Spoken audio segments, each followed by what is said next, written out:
ಸ್ವಲ್ಪ ನಿಮ್ಮ ಸುತ್ತಮುತ್ತ ನೋಡಿ.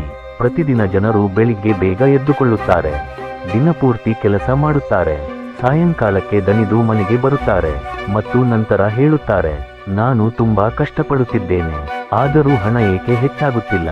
ಈಗ ಸ್ವಲ್ಪ ಇನ್ನೊಂದು ಪ್ರಶ್ನೆ ಯೋಚಿಸಿ. ಕೆಲಸವೇ ಹಣವನ್ನು ಸೃಷ್ಟಿಸುತ್ತಿದ್ದರೆ ಅತ್ಯಂತ ಶ್ರೀಮಂತರು ಅತ್ಯಂತ ಹೆಚ್ಚು ಕೆಲಸ ಮಾಡುವವರಾಗಿರುತ್ತಿದ್ದರು. ಕೂಲಿಕಾರರು ಅತ್ಯಂತ ಶ್ರೀಮಂತರಾಗಿರುತ್ತಿದ್ದರು.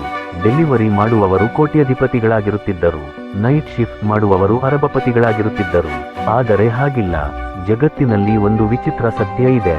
ಅತ್ಯಂತ ಹೆಚ್ಚು ಕೆಲಸ ಮಾಡುವವರು ಸಾಮಾನ್ಯವಾಗಿ ಅತ್ಯಂತ ಹೆಚ್ಚು ದಣಿದವರಾಗಿರುತ್ತಾರೆ ಮತ್ತು ಅತ್ಯಂತ ಹೆಚ್ಚು ಹಣವನ್ನು ಅವರು ಸಂಪಾದಿಸುತ್ತಾರೆ. ಯಾರು ನೋಡಿದರೆ ಹೆಚ್ಚು ಕೆಲಸವೇ ಮಾಡುತ್ತಿಲ್ಲ ಅನ್ನಿಸುತ್ತದೆ. ಇಲ್ಲಿಂದಲೇ ಮ್ಯಾಕಿಯಾವೆಲಿ ಯೋಚನೆ ಪ್ರಾರಂಭವಾಗುತ್ತದೆ. ಮ್ಯಾಕಿಯಾವೆಲಿ ಇದು ಹೇಳುವುದಿಲ್ಲ ಕೆಲಸ ವ್ಯರ್ಥ ಎಂದು. ಅವನು ಹೇಳುವುದೇನು ಎಂದರೆ, ಕೆಲಸ ಹೊಟ್ಟೆ ತುಂಬಿಸುತ್ತದೆ, ಆದರೆ ಶಕ್ತಿ ಮತ್ತು ಸಂಪತ್ತು ನಿಯಂತ್ರಣದಿಂದ ಬರುತ್ತದೆ. ಬಹುತೇಕ ಜನರು ಕೇವಲ ಕೆಲಸ ಮಾಡುವುದು ಮಾತ್ರ ತಿಳಿದಿರುತ್ತಾರೆ. ಕೆಲವರು ಕೆಲಸಕ್ಕೆ ದಿಕ್ಕು ನೀಡುವುದು ತಿಳಿದಿರುತ್ತಾರೆ ಮತ್ತು ಬಹಳ ಕಡಿಮೆ ಜನರು ಸಂಪೂರ್ಣ ವ್ಯವಸ್ಥೆಯನ್ನು ನಿಯಂತ್ರಿಸುವುದು ತಿಳಿದಿರುತ್ತಾರೆ. ವ್ಯತ್ಯಾಸವೂ ಇದೆ. ಯೋಚಿಸಿ, ಒಬ್ಬ ವ್ಯಕ್ತಿ ದಿನಪೂರ್ತಿ ಕೆಲಸ ಮಾಡುತ್ತಾನೆ, ಇನ್ನೊಬ್ಬ ವ್ಯಕ್ತಿ ಯಾರು ಏನು ಕೆಲಸ ಮಾಡಬೇಕು ಎಂದು ನಿರ್ಧರಿಸುತ್ತಾನೆ. ಇಬ್ಬರೂ ಬ್ಯುಸಿ, ಆದರೆ ಹೆಚ್ಚು ಹಣ ಯಾರಿಗೆ ಹೋಗುತ್ತದೆ? ನಿರ್ಧಾರವಿರುವವನಿಗೆ, ಪ್ರವೇಶವಿರುವವನಿಗೆ, ನಿಯಂತ್ರಣವಿರುವವನಿಗೆ. ಅದಕ್ಕಾಗಿ ಜಗತ್ತು ಕೆಲಸದ ಮೇಲೆ ಅಲ್ಲ, ಸ್ಥಾನಮಾನದ ಮೇಲೆ ನಡೆಯುತ್ತದೆ ಮತ್ತು ಸ್ಥಾನಮಾನ ನಿಯಂತ್ರಣದಿಂದ ಬರುತ್ತದೆ. ಮ್ಯಾಕಿಯಾವೆಲಿಯ ಮುಖ್ಯ ಆಲೋಚನೆ ಇದೆ. ಕೇವಲ ಕೆಲಸ ಮಾಡುವವನನ್ನು ಬದಲಾಯಿಸಬಹುದು, ನಿಯಂತ್ರಿಸುವವನು ವ್ಯವಸ್ಥೆಯ ಭಾಗವಾಗುತ್ತಾನೆ. ಈಗ ಗಮನವಾಗಿ ಕೇಳಿ.